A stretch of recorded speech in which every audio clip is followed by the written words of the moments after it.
அங்கே அவன் ஒரு பலிபீடத்தை கட்டி கர்த்தரை தொழுது கொண்டான். அங்கே தன் கூடாரத்தை போட்டான். கூடாரம், கர்த்தாவே யார் உம்முடைய கூடாரத்தில் தங்குவான்? கர்த்தாவே யார் உம்முடைய கூடாரத்திலே வாசம் பண்ணுவான்? உத்தமனாய் நடந்து மனதார சத்தியத்தை பேசுகிறவன் தானே. அந்த கூடாரம் என்பது பரலோகத்துக்கு ஒப்பனையாக இருக்கிறது. இவன் போட்டதான இந்த கூடாரம் என்பது இவன் தங்குவதற்கு போட்டதான கூடாரம், இவன் வாழ்வதற்கு போட்டதான கூடாரம். எப்படி நம்ம ஓலையில ஒரு கூடாரம் போடுகிறோமோ, ஆஸ்பெட்டாஸ் சீட்ல ஒரு கூடாரம் போடுகிறோமோ, தகரத்துல போடுகிறோமோ, காங்கிரீட் கட்டடத்துல போடுகிறோம், இது எல்லாமே தற்காலிகமாக நம்ம வாழ்வதற்காக தேவனிடத்தில் கேட்டு பெற்றுக் கொண்டதான ஒரு கூடாரங்கள். அது போல அவன் என்ன பண்ணினா ஒரு கூடாரத்தை போட்டுக் கொண்டான். கூடாரம் என்பது தற்காலிகமானது, டெம்பரவரி. வேலைகளிலேயும் அரசாங்கத்தில் கொடுப்பதற்கு ரெண்டு வகையான வேலைகள் இருக்கு. ஒரு பர்மனன்ட், இன்னொன்று டெம்பரவரி. இந்த டெம்பரவரி வேலை செய்யறவனும் பர்மனன்ட் வேலை செய்யறவனும் ஒரே வேலை தான் செய்வான். ஆனா இந்த டெம்பரவரி வேலை செய்யறவனுக்கு சில சலுகைகள் இருக்காது. நினைச்சா அவங்க பர்மனன்ட் அரசாங்கம் பண்ணும், இல்லாவிட்ட வேலையை விட்டு தூக்கிடும். உண்மைதானா? அது போல இந்த டெம்பரவரி என்பது பர்மனன்ட் என்பது, பலிபீடம் என்பது பர்மனன்ட் ஸ்டாண்டர்ட், அங்கேதான் இருக்கும். இவன் அந்த இடத்துல இருந்து வேற இடத்துக்கு போனாலும் பலிபீடம் அங்கே தான் இருக்கும். ஆனா எதை பேர்த்துருவான்? கூடாரத்தை பேர்த்துருவான். அது எதை குறிக்கிறது என்பது சொன்னால், இன்னொரு எபிரேயர்கள் புத்தகம் படிச்சா அவன் தன் பிள்ளைகளோடு கூட கூடாரங்களில் வாசம் பண்ணினான். இருக்கா? எங்க வாசம் பண்ணினானா? கூடாரங்கள் வாசம் பண்ணினான். அப்படி கூடாரத்தில் எதுக்கு வாசம் பண்ணான்? கூடாரம் என்பது தற்காலிகமானது, டெம்பரவரியானது. அப்ப ஏன் இந்த பூமி டெம்பரவரினா, பர்மனண்டான ஒரு இடத்துல நம்ம போறோம். எந்த அது பர்மனண்ட் எங்க இருக்குது? பரலோகம்தான் என் பேச்சு, பரிசுத்தந்தான் என் மூச்சு. பரலோகம்தான் என் பேச்சு, பரிசுத்தந்தான் என் மூச்சு.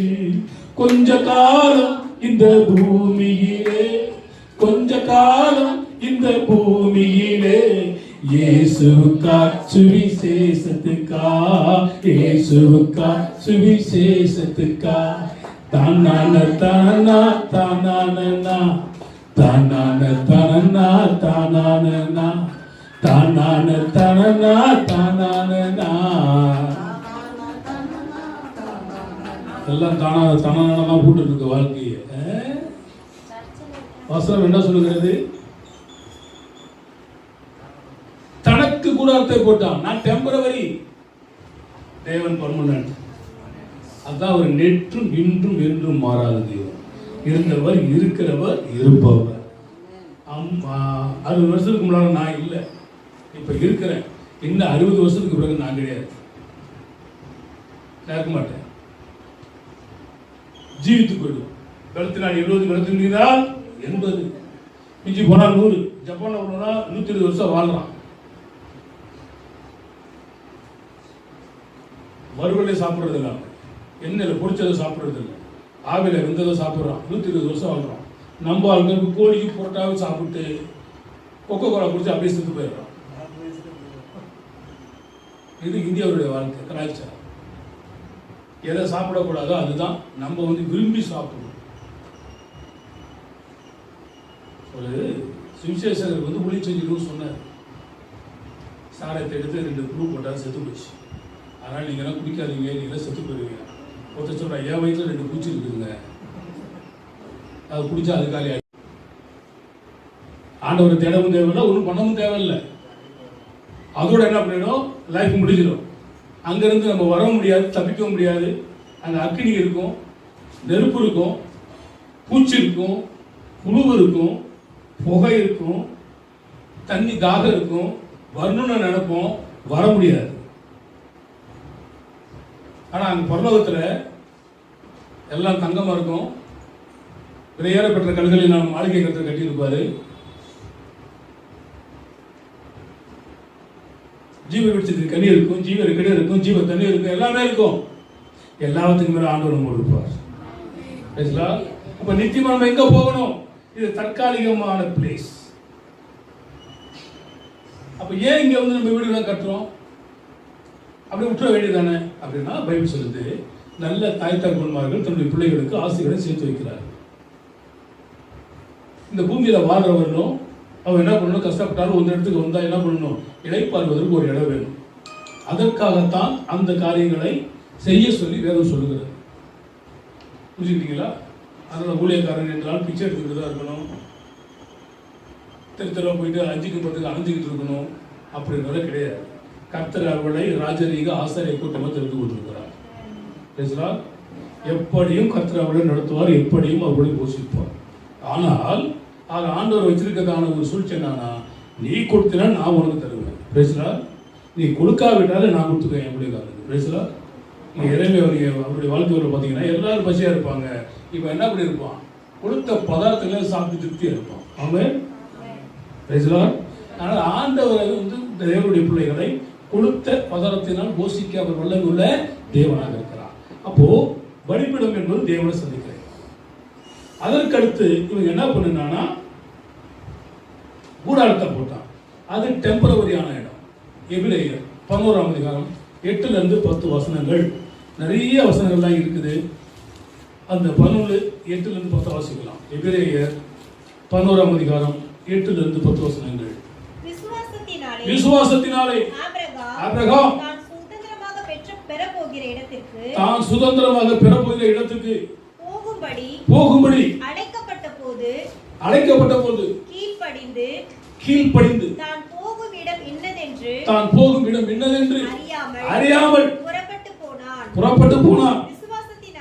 விசுவாசத்தினாலே அவன் வாக்குத்தத்தம் பண்ணப்பட்ட தேசத்திலே பரதேசியை போல சஞ்சரித்து அந்த வாக்குத்தத்தத்திற்கு உடன் சுதந்திரவாளியாகிய ஈசாக்கோடும் யாக்கோபோடும் கூடாரங்களிலே குடியிருந்தான். ஏனெனில் தேவன் தாமே கட்டி உண்டாக்கின அஸ்திபாரங்கள் உள்ள நகரத்துக்காக அவன் காத்திருந்தான். அங்கே பாடுகிறார், நான் போகும் இடமோ தங்கமயமா, நான் தங்கும் இடமோ தேவனின் ஸ்தலம், தூதர்கள் போல நானும் இருப்பேன், தூயவரின் துதியை சொல்லி வருவேன். மேகமீதிலே என் மன்னன் வருவார், மகிமையோடு என்னை சேர்த்துக் கொள்ளுவார். மேகமீதிலே என் மன்னன் வருவார், மகிமையோடு என்னை சேர்த்துக் கொள்ளுவார். நான் அங்கே போவேன், ஆர்ப்பரிப்பேன், ஆண்டவரின் துதியை சொல்லி வருவேன். நான் அங்கே போவேன், ஆர்ப்பரிப்பேன், ஆண்டவரின் துதியை சொல்லி வருவேன். மேகமீதிலே என் மன்னன் வருவார், மகிமையோடு என்னை சேர்த்துக் கொள்ளுவார். அல்லேலூயா. நித்திய ராஜ்யம் இருக்கிறது, நித்திய அக்கினி இருக்கிறது. நம்ம இங்க தற்காலிகமா வாழ்ந்து ஒரு டெம்பரவரியா வாழ்றோம், ஒரு 100 வருஷம் 110 வருஷம் வாழ்றோம், அதுக்கடுத்து போயிடுறோம். அது நித்தியம் நரகமா நித்திய ராஜ்யமா என்பதை முடிவு பண்ண வேண்டும். இதனுடைய காரியங்களா யோபு 29:4, 2 கொரிந்தியர் 5 1ஆம் வசனம் 4ஆம் வசனம், 2 பேதுரு 1ஆம் அதிகாரம் 13ஆம் வசனம், எபிரேயர் 8ஆம் அதிகாரம் 25ஆம் வசனம், எபிரேயர் 9ஆம் அதிகாரம் 2லிருந்து 21 வசனங்கள். இப்படி எல்லாம் நீங்க படிச்சு பார்த்தீங்கன்னா இந்த கூடாரத்தை பற்றி எழுதப்பட்டிருக்கிறது. கூடாரம் தற்காலிகமானது. தேவன்